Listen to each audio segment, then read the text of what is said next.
Good Friday morning. I'm Joe Fryer. And I'm Savannah Sellers. Right now on Morning News Now, war of words, a new warning from the West, fueling fears in Eastern Europe. This morning, the Kremlin denying claims by U.S. officials that Russia is plotting a fake attack to justify an invasion of Ukraine. We believe that Russia would produce a very graphic propaganda video, which would include corpses. And actors that would be depicting mourners and images of destroyed locations as well as military equipment at the hands of Ukraine or the West.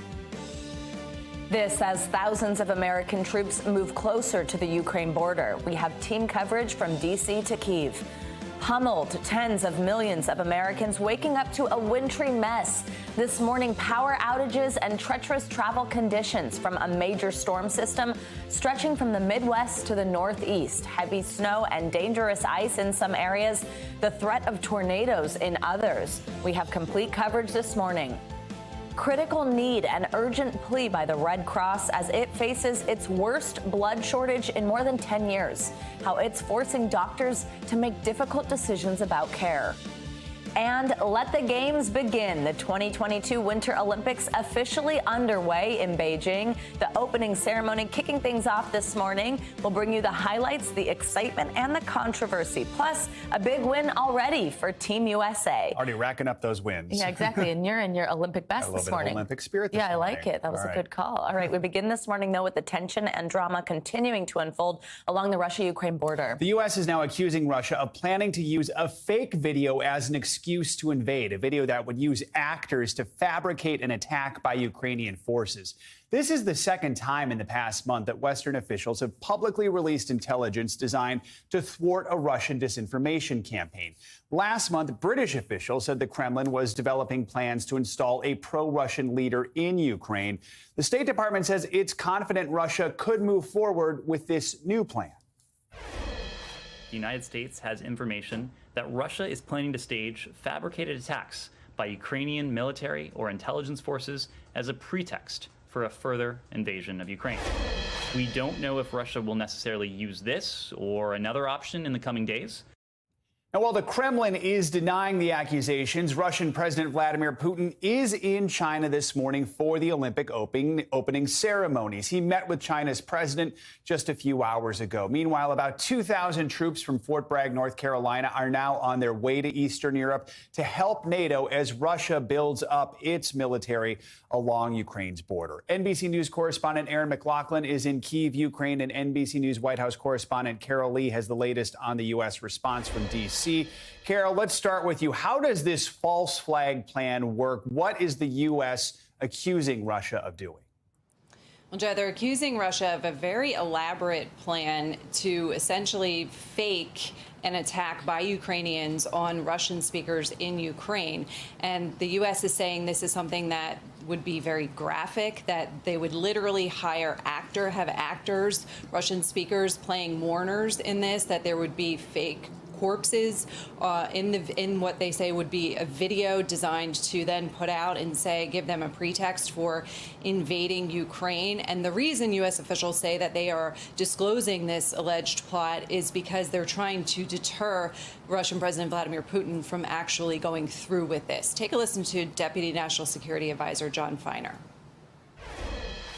It shows the level of cynicism, frankly, that is on the other side of this conflict. And again, we are not saying definitively that this is what they are going to do. We are saying that this is an option under consideration and that they have used these sorts of pretexts in the past to justify military action. And we think that putting this out will make it much more difficult for them after the fact to claim that they had to do whatever they decide to do. As you noted, Joe, this is something that Russia is denying, saying this is not part of their plans at all. And for the U.S.'s part, they were pressed on what evidence they have, what they could show the public that this is actually true, not just based on their own words saying this intelligence exists. And so far, they've declined to provide that, saying it would compromise sources and methods. Yeah, so, Aaron, as Carol mentioned, the Kremlin is denying this. What else is the Kremlin saying and any reaction in Ukraine? Yeah, well, it's perhaps unsurprising that the Kremlin would deny this report. We have been hearing from Ukrainian officials here in Kyiv saying that they were made aware of the intelligence by the United States prior to U.S. officials going public with it. I've been speaking to security experts here who say they're not surprised that Ukraine has long been attacked by Russian disinformation. At the same time, the Ukrainian foreign minister this morning striking an optimistic tone, saying that the pressure piled on by the West, the diplomacy seems to be working, saying, quote, Ukraine and the West have won the first round against Russia. The threat of invasion is postponed. That being said, 130,000 Russian troops are still amassed along Ukraine's border. That still poses a threat. I was speaking to the former Ukrainian defense minister who said that while there is enough Russian forces to launch a full-scale invasion, he does not believe that is the most likely outcome at this point, because he said that's not enough forces to actually hold a city such as Kyiv. Take a listen to what he had to say. If you're an invader, if you're actually moving into somebody's country, you need much more forces than to defend it. Kyiv obviously is a zone of risk because it's an economical center, it's a political center, it's financial center, it's the center of headquarters of large companies and so on. But at the same time, Kyiv people are extremely ready to defend the city. Here is one of the highest levels of readiness. He also pointed to an opinion poll taken in December, which shows that 30% of Ukrainians responded saying they'd be willing to take up arms to defend this country. He said that's another key factor, likely to be another key factor in the Kremlin's calculus, Joe. So, Aaron, Vladimir Putin is in China this morning for the opening ceremonies. He was with China's president earlier this morning. Do we know how that meeting went? Did Ukraine come up at all? Well, the crisis in this region was a subject of discussions following that meeting. The Kremlin put out a joint statement on the behalf of China and Russia, in which China expressed its sympathies for the Russian position, essentially agreeing with Russia's position that there should be no further NATO expansion. That statement reading in part, the Chinese side is sympathetic to and supports the proposals put forward by the Russian Federation to create long-term, legally binding security guarantees in Europe. And China's support for Russia, and seemingly growing support for Russia, is significant in all of this, because should the West choose to impose what has been described in Washington as the mother of all sanctions on Russia, experts say that China could be there to cushion the economic blow. Joe? All right, Aaron and Carol, thank you both so much. Appreciate it. Now, new details are emerging about that dramatic U.S. counterterrorism military operation in Syria that led to the death of the leader of ISIS. President Biden revealed he ordered that raid on a residential building in the northwest of the country and recounted the final moments that he said led to the man's death.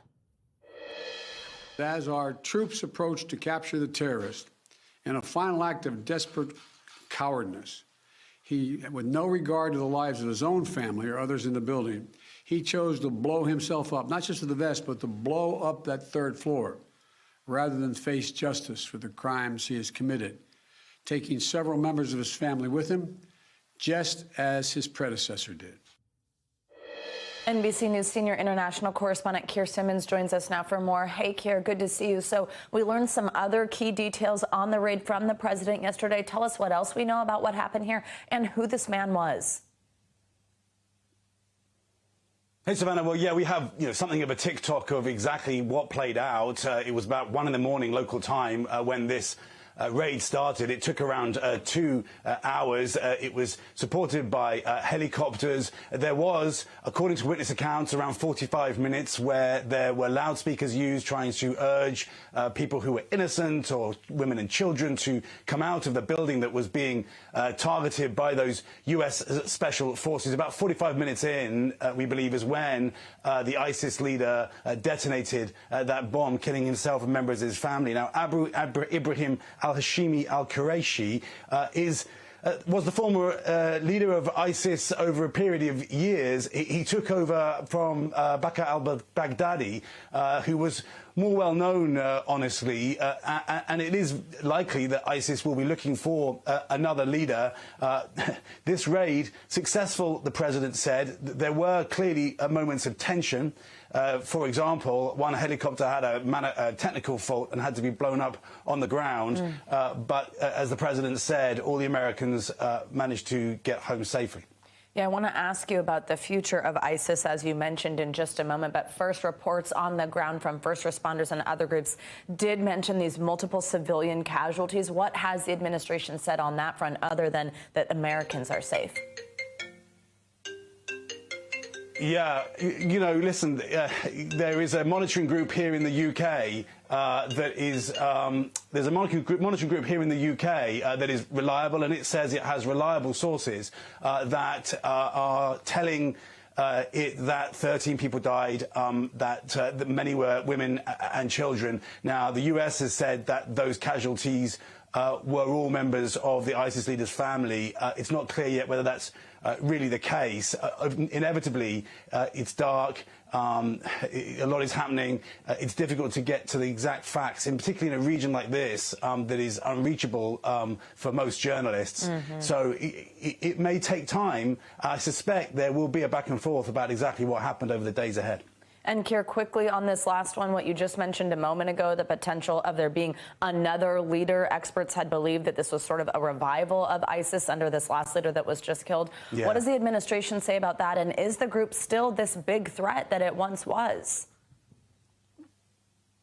Well, clearly ISIS and al-Qaeda are not the threat that they once were. It depends where you are, though, of course. If you're in the US or where I am now in Western Europe, the level of threat has reduced. If you live in parts of the Middle East or Africa, there is still a threat. It's always important to remember that. Sectarianism is still rife across parts of the Middle East. Now, the Americans... The Biden administration is saying that this move to remove the leader will have an impact. Take a listen. They're leaderless today, and that's a significant blow. They still remain a viable threat, and we've talked about that many times, that this is a group that wants to reconstitute its strength, wants to continue to attack and kill and maim and terrorize, and Haji Abdullah was very much involved in trying to resuscitate the group and to grow their capabilities.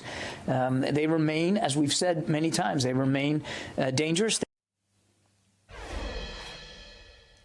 Honestly, Savannah, there are mixed views about whether removing the leader of these organizations, really what long-term impact it does have. But I think, you know, the picture is this. For the US, US intelligence and the US government with allies have managed to control the threat of ISIS, if you like, the threat of al-Qaeda. They continue to be able to do that, but ISIS and al-Qaeda have not gone away.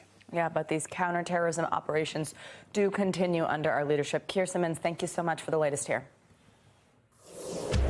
Millions of Americans are under a winter weather alert this morning as a massive storm brings heaps of snow and ice across the country. Nearly 350,000 homes and businesses lost power yesterday, from Texas to Ohio to Tennessee. And in Alabama, one person was killed, 8 others injured after a tornado tore through the state. The storm's also impacting travel. More than 9,000 flights have been canceled nationwide as the system makes its way to the Northeast, where New York and New England could soon see heavy snowfall and ice buildup. So what is next for this storm as it continues to push east? Meteorologist Bill Cairns joins us now with more. Bill, good morning. Yeah, what a day it's been. Actually, so the last 2 days it's been tracking the storm, but yesterday the storm turned deadly. As we were mentioning with those tornadoes in Alabama, that was really the headline. We had 4 reports of tornadoes that happened in central Alabama. 1 fatality, the 8 injuries, 3 critical. We're no longer watching a tornado threat. So this was the radar yesterday. You can see those little red icons show you where the tornadoes were reported and the kind of the time of what the radar looked like. The other 2, the one near Montgomery and the one south of Annapolis, did not have any injuries at all. Barely any damage. It was that one right near Demopolis that was the worst. So what we're dealing with now is we still have our winter weather because of the overnight freezing rain and their inability really to treat roads. We still have from Austin to Houston under winter weather advisories and winter storm warnings. The worst of the ice is currently in areas in the Northeast. Memphis has dropped out of it. We have 150,000 people without power in the areas of Tennessee, mostly near the Memphis area. That's where the ice storm was the worst yesterday. And you'll notice areas on the radar. The blue is the snow. We've had heavy snow overnight where we expected. Western New York, central New York, northern New England. The icy weather has set up in central Pennsylvania, the Hudson Valley, and into western Massachusetts. That's the area of greatest concern for travel. I-95 is just wet. No problems at all. But those temperatures will fall during the day, so what is wet now will be ice later. So you'll get to work just fine from Baltimore to Philly to New York, but watch out for those bridges and overpasses. They could refreeze or freeze as we go throughout the evening. Heaviest icing is expected the Hudson Valley and western portions of Connecticut and Massachusetts. Additional snowfall, we're still going to get some heavy snow in areas of Maine. We're just about done in Buffalo and Syracuse. Albany, maybe only an inch or two. Vermont, same for you. So give it another couple hours, then you can head out and shovel in those areas. So the forecast today, falling temperatures in New York City. The cold air is coming in from the Great Lakes, Dallas, areas of Texas. So far, so good. The power grid is holding up just fine, guys. Tomorrow morning will be another cold morning in Texas. But, I think they were only reporting 10,000 people without power, and a lot of that is from the ice yesterday. All right. Really good news about the power grid, though. Yeah. All right. Thanks, Bill. Joining us now is WBTS reporter Dustin Blakowski, who is live in Portland, Maine, which Bill just mentioned. So, Dustin, we just mentioned this winter storm is heading toward the Northeast where you are. What are you seeing on the ground in Portland right now? How does it compare to what's happening in other parts of the country?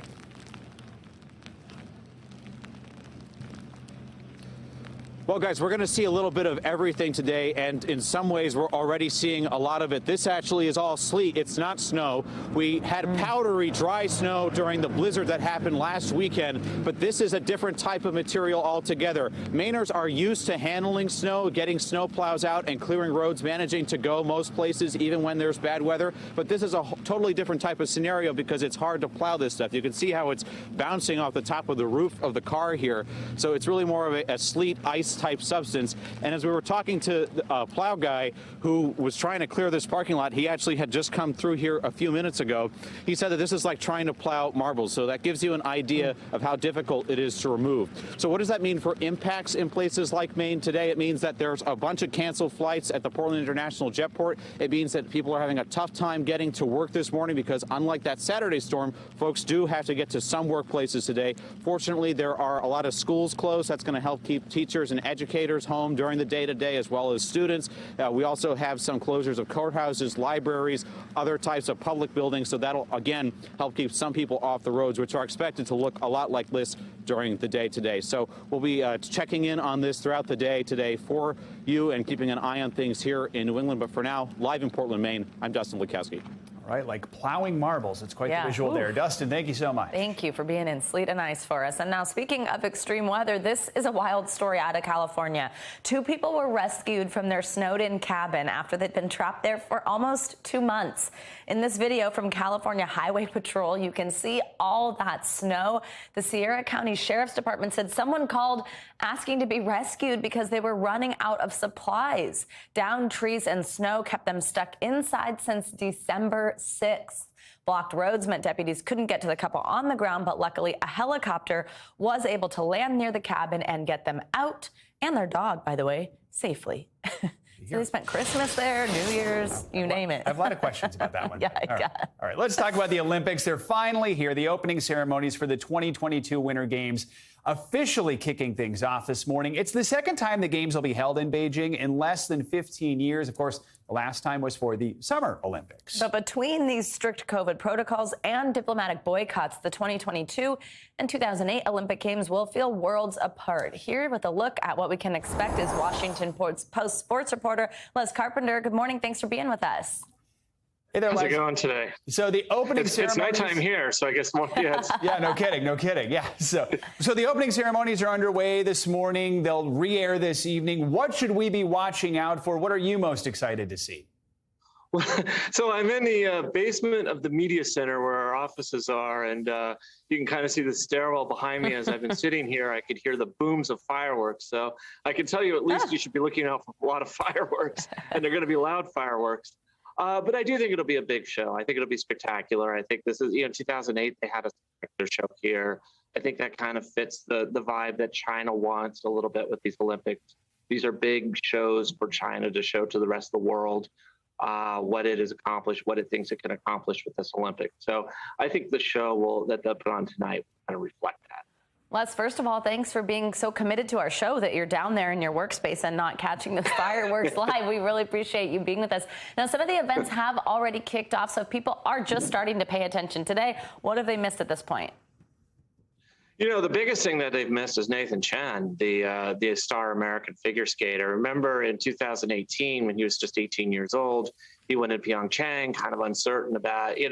You thought this was going to be a gold medal maybe for him, and the whole moment just got too big. And he bombed. It was just really, a very disappointing performance. And so earlier today, I guess last night, your time, he comes out to the team event. This is the first time he's performed in the Olympics again in a short program. And he was brilliant. I mean, just absolutely brilliant. Again, this isn't the big one for him. The big one will be the individual in a few days. But he looks so relaxed and so good, and none of the kid that was afraid a few years ago. Oh. And it has to be a really good sign. I think he was very relieved. I think everybody around the American was relieved. But that's easily the biggest one, is that Nathan Chen looks really good right now. Yeah. There's some other things. Hockey's just gotten started. Curling's just gotten started. But figure skating early is going to be a big one for the U.S. The U.S. had a very good day yesterday. That is good to see. I remember, Nathan, it was the short program of the team competition, the very beginning, and it just was such a bummer when he didn't deliver, so it's good to see him doing better. That too. So we know every Olympics seems to have a few athletes and stories that really capture the imagination. You're probably already familiar with so many of these stories. What should we know about this year? Who are you looking at? Well, obviously Nathan Chen is a big one. It'll be interesting to see. It'll be interesting to see the whole American, figure skating team. I don't think anyone thought that at the end of the first day of the team event, the U.S. would be leading, and they are. So I think it's something to watch for. Kaylee Humphries, bobsledder, who was the most decorated female bobsledder ever, has moved from Canada to the United States. She has a chance to win 2 gold medals. She just got her citizenship a few weeks ago, so I think that's going to be an interesting one. I think you would watch out from Kayla Schifrin, obviously, the star skier. She's going to be, she makes skiing as many as 5 events, here. So I think that's something to see. How many golds she can win. I think she can win at least a couple. An interesting one I think you should look out for, too, is Eileen Gu. She is an American. She was born and raised in San Francisco. She's the best free skier if you look at slopestyle and half pipe and even big air in the world. And she's also a model. But she's going to compete for China and not the U.S. And China is thrilled about this because, one, it's potentially 3 gold medals of getting here, and not usually very good in Winter Olympics. But beyond all of that, she chose China over the U.S. So I think that's something to watch out for. There's a few big stories, but those are the few that jump out at me right away. I like that you mentioned Kaylee Humphries, who has a chance to get 2 medals this year because they've added a new event, which has my favorite name. It's called the monobob. We're going to be talking more about that. So coming up. They do it all. The monobob. I know. I can't wait to see it. Thank you so much. Great to have you with us. And as the Olympics kick off, you can catch highlights from the opening ceremony and the rest of the games on NBC, Telemundo, and Peacock. So we are all watching for that. And coming up on Morning News Now, signs of progress in the fight against COVID. New cases trending down nationwide. Plus, the White House unveils a new plan to get more Americans tested. We're also going to check in with a doctor to get your COVID questions answered right after the break.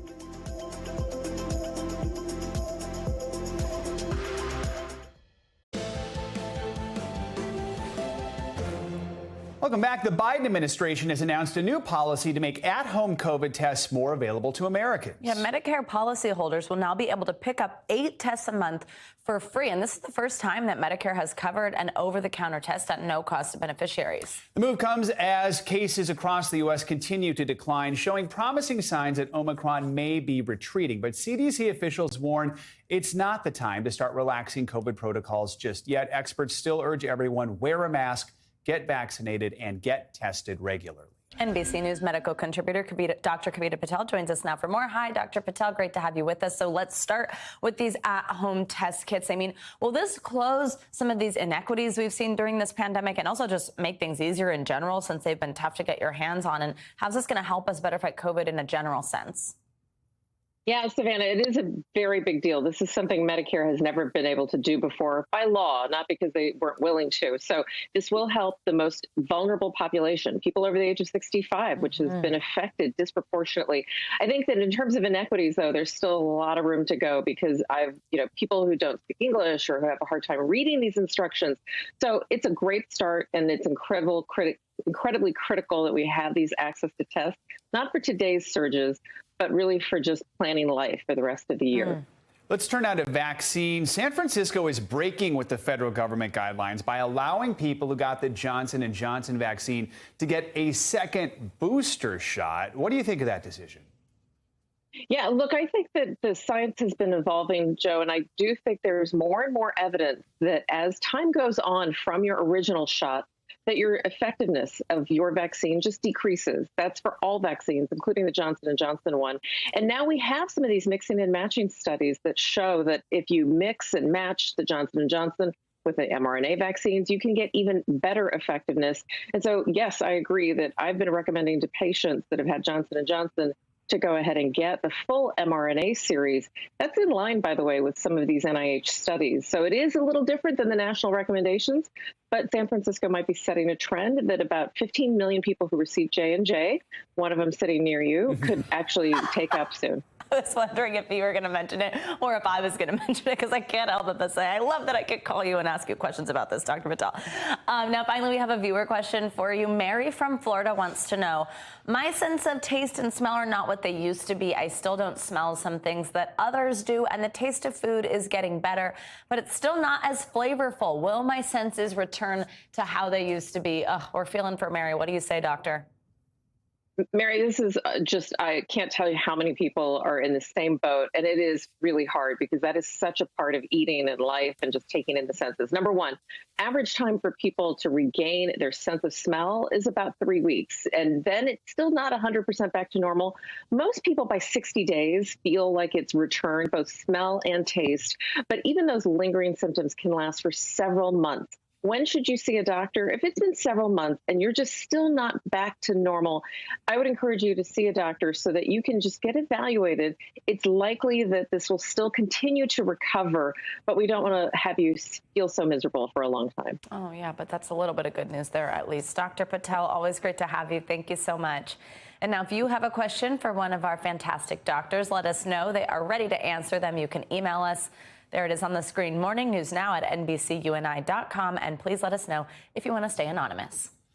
Let's take a look at what's making news around the world this morning. Ali Arouzi joins us from Tehran. Hey, Ali. Good morning, Savannah. Good morning, Joe. It's being dubbed meltdown in Downing Street after 5 key officials quit within 24 hours over Boris Johnson's Partygate scandal. A damning report into the party's inside government buildings during lockdown said there'd been a failure of leadership, excessive drinking, and a heavy dose of hypocrisy. The spate of resignations means that the Prime Minister is left without a principal private secretary, a communications director, or a chief of staff. Hundreds of migrants, mostly from Haiti, stuck in the southern Mexican town of Tapachula, are protesting against the slow pace of government visa approvals and are threatening to form a caravan that would head towards the U.S. border. Under pressure from Washington, Mexico has tried to stem the flow of migrants traveling in caravans to the U.S. And finally, a kleptomaniac parrot stole a GoPro from a family hiking in New Zealand. The Kia parrot, known for its mischievous nature, also turned out to be a pretty good camera operator. The bird snatched the camera and filmed its own flight down the hillside, as well as its landing, and a brief, slightly frenzied attack on the camera, ultimately filming a close-up of its own face, stripping bits of plastic off the GoPro. It seems like even parrots get frustrated with modern-day technology. And those are your headlines. But the parrot has now been hired to shoot skiing at the Olympic Games, which I think is just an incredible come from behind story. Yeah. That's the latest update, Ali. Take my iPhone apart as well if it likes. Wow, that's pretty amazing. All right, thank you so much. Coming up, the nation's blood supply is now at critically low levels. This is only a tiny fraction of the normal supply, and that could have life or death consequences. More on the shortage that's forcing tough decisions for doctors next on Morning News Now.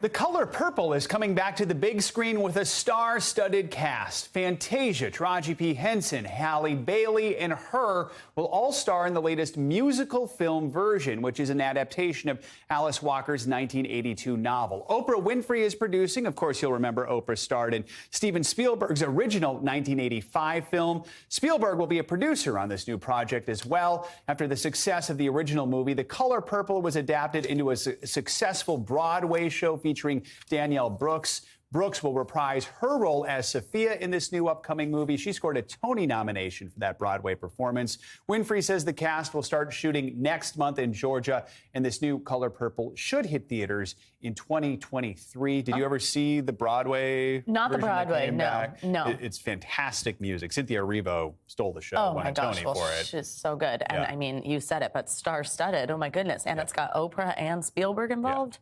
It'll be good. Looking forward to Very it. good. All right, thanks, Jim. Yep. Now, this morning, the American Red Cross is calling for action, facing its worst blood shortage in more than a decade. NBC News correspondent Jacob Soboroff explains how it's leading to some tough decisions about which patients get critical supplies. Inside the California facility, processing more blood than anywhere else in America, the crisis is easy to see. Normally, this refrigerator would be filled with blood donations. Come take a look. This is only a tiny fraction of the normal supply, and that could have life or death consequences. The Red Cross handles 40% of the nation's blood supply. What happened? We have been managing through the pandemic over the last couple of years, and with this latest surge hit, we had a significant reduction in the number of people donating blood. With school blood drives down 62% due to COVID, the Red Cross's top source of donations has largely disappeared.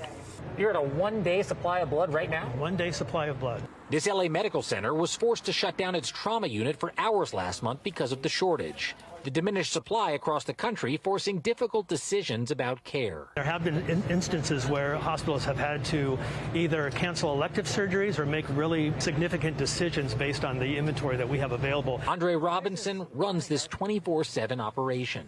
This is still a little empty? This is still a little empty. I've not seen a situation like this before, and I've actually been in the organization for over 20 years, and this is the worst crisis I've seen in a long time. These are some of the most recent blood donations to have come in here. The Red Cross is urging first-time blood donors to step up, underscoring that only 3% of Americans eligible to donate blood do. All right, Jacob Soboroff, thank you for that report. Let's bring in Dr. Claudia Cohn, Chief Medical Officer for the Association for the Advancement of Blood and Biotherapies and a professor of pathology at the University of Minnesota. Good morning, Dr. Cohn. So you just heard Jacob's report there. What are your thoughts on the severity of this shortage, and what are the consequences for the medical system? They said it perfectly. We're down to a one-day supply. We like to keep about a 5-day supply of blood on the shelves. That will allow us to handle all patients who come in and all unexpected surges. If there's a hurricane, if there's a mass shooting, then we are going to have enough blood to handle all patients who come in. Now we're down to a one-day supply, which means that one bad event could wipe us out. And that means that all other patients cannot be seen to. That means that some people could die. So, Dr. Cohn, I'm sure many viewers might be hearing that and wondering how they can help out. Where can you go to find out if you're eligible to donate? So the ABB has a blood donor locator. ABB is the organization I'm Chief Medical Officer of, and if you go to AABB.org and look for blood donation, then it will show you the blood center that is nearest to you. And what you can do is sign up to donate blood. You may get a scheduled appointment 3 weeks out, 4 weeks out. It doesn't mean we're short. It just means we're short of staff, perhaps, so we're having trouble handling all the donations, or we need your blood somewhere down the road, because we always need blood. And the most important thing I can say is don't just call once. please make it a habit. As I said, 3%, less than 3% of donors who are eligible donate blood. Well, we need more people to step up, and we need them to make it a habit. They need to donate several times a year on a regular basis. Every time you donate, you potentially save a life. You might even save 2 or 3 lives if you donate enough. And that is an amazing thing. You spend 1 hour in a chair and you save 3 lives. I mean, how else can you do that in an hour? So the Red Cross is specifically calling for first-time donors. What's your message to someone who's eligible but might be scared or hesitant? Yeah, it's scary. We all hate needles. It's going to be a pinch, a couple of minutes of discomfort, and then you're going to be fine. Nearly all donors make it through their first donation just fine. They're professionals at the Red Cross and all other blood centers across the U.S. They do a great job making donors feel comfortable and making it easy.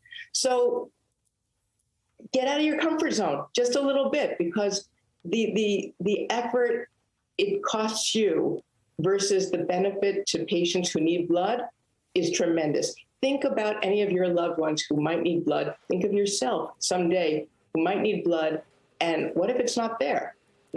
It's like the electric company. When the lights go out, you realize you need this. I'll ask you, so I'm a gay man. I can't donate. Does that policy need to change? The AABB is an advocate for changing to a risk-based policy where their risk is judged simply based on their own behavior. And we have helped to push this from a lifetime deferral to a 1-year deferral. It's now a 3-month deferral.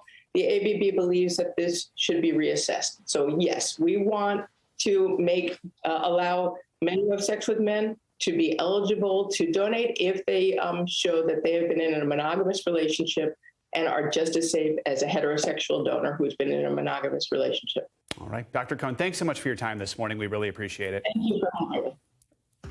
And coming up, toys made of plastic now worth more than gold. When we return, we'll show you one couple's Lego collection that's now their building block for wealth. And a famed jazz photographer calling it a career after decades, working with some of the genre's biggest icons. Hear from him as he shares his favorite photos with Morning News Now.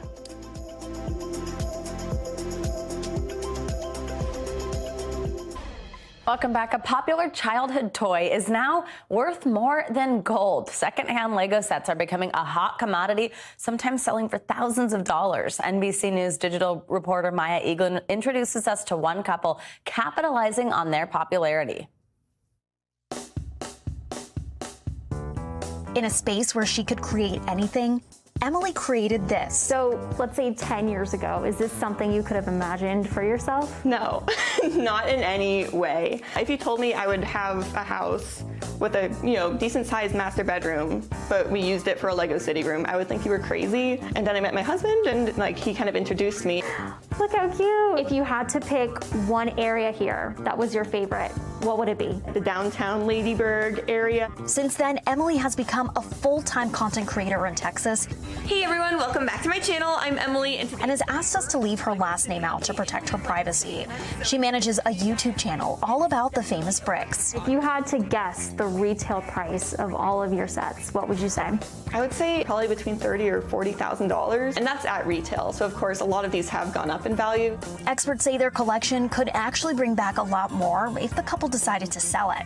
We found that on average, the market generated quite high returns. So our estimate was 10-11% per annum during end of 80s up to 2015. That's Professor Victoria Dobrinskia. And in a recent study with Russia's School of Higher Economics, she found that the reselling price of Lego could have a higher return than gold in some instances. Thousands of people have been using websites like Bricklink to sell and research the secondhand market. But there's a catch. The most value you'll get back is if it's just new in box, you've never built it, none of it's been touched, it's still sealed. That's how to retain the most value with it. Actually, Lego is in some sense close to wine and consume wine, and you get this consumption value. But on the other hand, you can store it, keep it sealed, and then resell it, and then you get this investment value. Lego is an abbreviation of the two Danish words leg godt, meaning play well. They were invented in 1936 as wooden toys before their now famous plastic form took shape in 1949. The first minifigures came out in the 70s, followed by continued evolutions and uses of the bricks, from a toy to a highly collectible object. Now targeting all ages. Most Lego sets are only available for 4 years is kind of the max, but the shorter it's on the shelves, the more it'll go up. What's the risk associated with investing in Lego?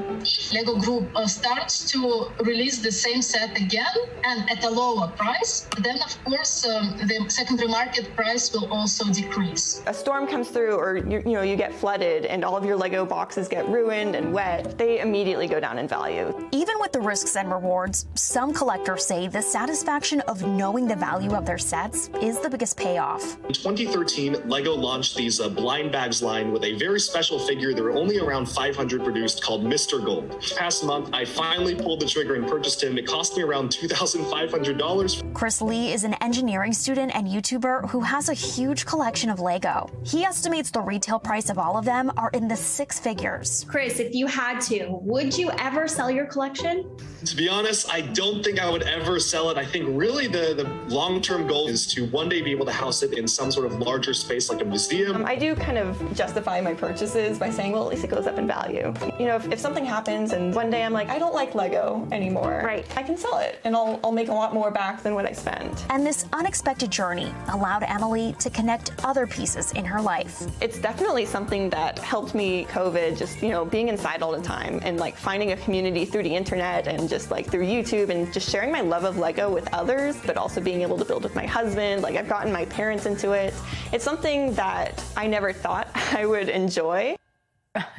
That's all pretty amazing. That was Maya Eaglin bringing us that story. Thank you, Maya.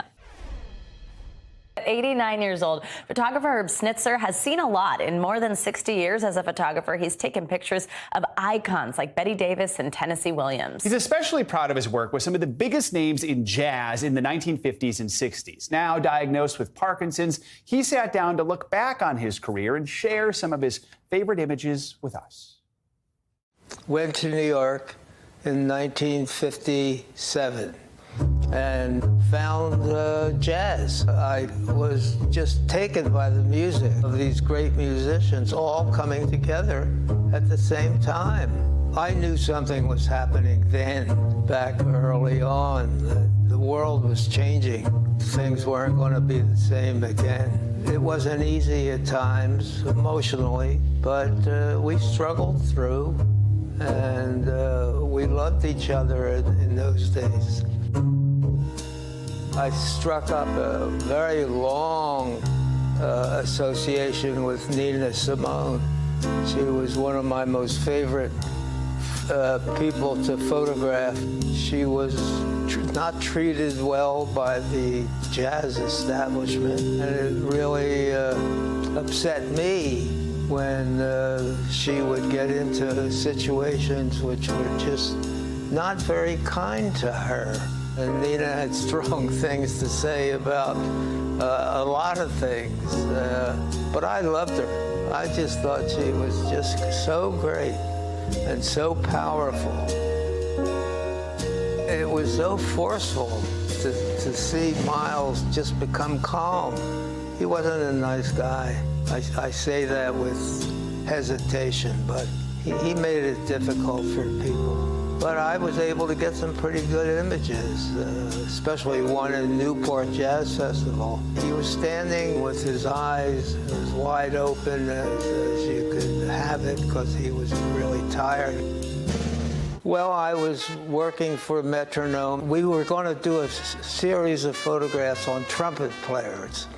Well, you can't do a series on trumpet players without including Louis Armstrong. After the gig, we got on the bus and we stopped after a while so we could get some kind of dinner, but it was late at night. We all started to get out of the bus when Trummy said, "Hold on, let me find out how things are." What he was saying is, would a whole bunch of black people come together at this time of night? And I thought to myself, how sad that he had to endure this indignity.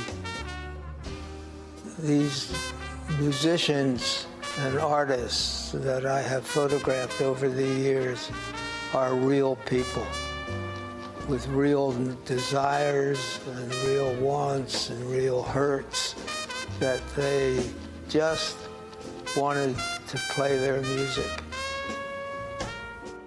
Wow, just so amazing to hear those stories. And Snitzer says he's still able to get out with his camera, but now mostly photographs nature. As for his photos, he's now hoping to sell his collection to a museum. But there might be some takers. Yeah, exactly. Coming up, a big token of appreciation for the hospital that helped save a teenager's life. How the former patient used her experience on her family's farm to make a major donation. Plus, going for gold with a baby on the way. One athlete on Team USA has more than a medal on his mind right now. That story's next on Morning News Now.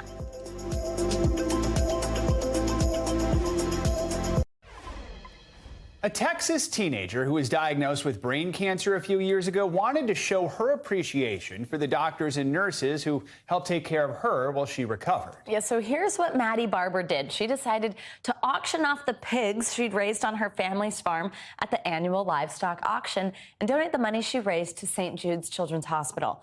Well, she raised, get this, more than $30,000. We caught up with Maddie and her father to hear all about it. We all went to the Bahamas for summer vacation, and debilitating migraines run in my family. So everybody thought, oh, I was just getting those again. So when we got back, we went to the pediatrician, and he kind of knew what was happening. So he sent us to the ER, and then they're like, oh, you have brain cancer. And her first MRI here locally, they immediately identified about a golf ball-sized tumor on her brainstem. 3 weeks later, we moved to St. Jude. She and her mom basically lived there, like she said, for about 8 months, getting treatment. My first surgery, I was a righty before. Now I'm a lefty. And then pig raising was actually a funny story. My 8th grade best friend, she asked my mom, she was like, oh, we need somewhere to show. My mom's like, oh, do it here. My kids will do it with you. And so we started raising pigs. I asked my dad if it would be okay to do St. Jude donations the day before the show. And then that morning I asked him, I was like, is it really okay? And he's like, yes, it's really okay. It was great to see your kiddo, want to give back to something, and recognize that she had a opportunity and a platform where she could significantly move the needle. Showing for St. Jude's Children's Research Hospital, 100% of her donations today go to St. Jude. Then I just kind of stood there and smiled and waved at everybody. And then all the cards went up. One of the ladies bid $13,000. And I literally dropped my jaw and looked at my mom. I'm like, whoa. And then he said 30,000, and I didn't know what was happening until I came off the stage, and one of my best friends was like, oh, that's so awesome, you raised 30,000. Then my act teacher came running up and she's like, oh, you're so awesome. And I was like, I know. Maddie says this whole experience has inspired her to major in agribusiness and food distribution when she starts college in the fall. We'll be watching for that. Now, with the Winter Games underway in Beijing, one Olympian is going in knowing that no matter what happens, he has a very special prize waiting for him back home. NBC News senior national correspondent Kate Snow explains. Olympic biathlon athlete Leif Nordgren is hoping for his Olympic glory, but he already knows he's going to miss the most important moment in his life. I'm definitely excited to go to China and race, but yeah, at the same time, I'm even more excited, I think, to kind of get the Olympics over with and finally go home and kind of meet the new little one. His wife Caitlin and their unborn baby thousands of miles away, and her due date is same day as the opening ceremonies. If there's ever been an excuse to miss the birth of your baby, this may be it. When we found out that I was pregnant, did the math right away. I was like, ooh, early of November, that's not good timing for us. Bringing us a little bit of snow this morning. Caitlin, a meteorologist at NBC5 in Vermont, has had to spend the last months of the pregnancy alone, with her husband competing and the heavy COVID restrictions in Beijing. Ever the optimist, she's still looking at the bright side.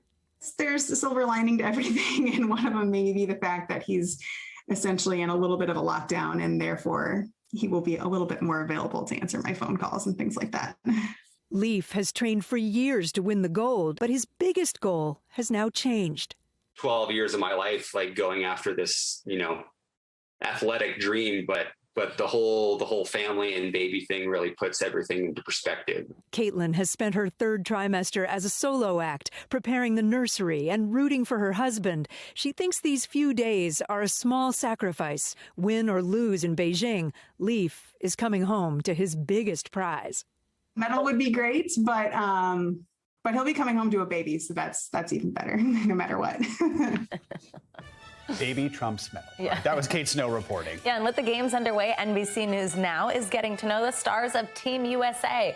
I'm hosting a 1-hour special looking at the American athletes competing in the 2022 games, from fan favorites to new faces.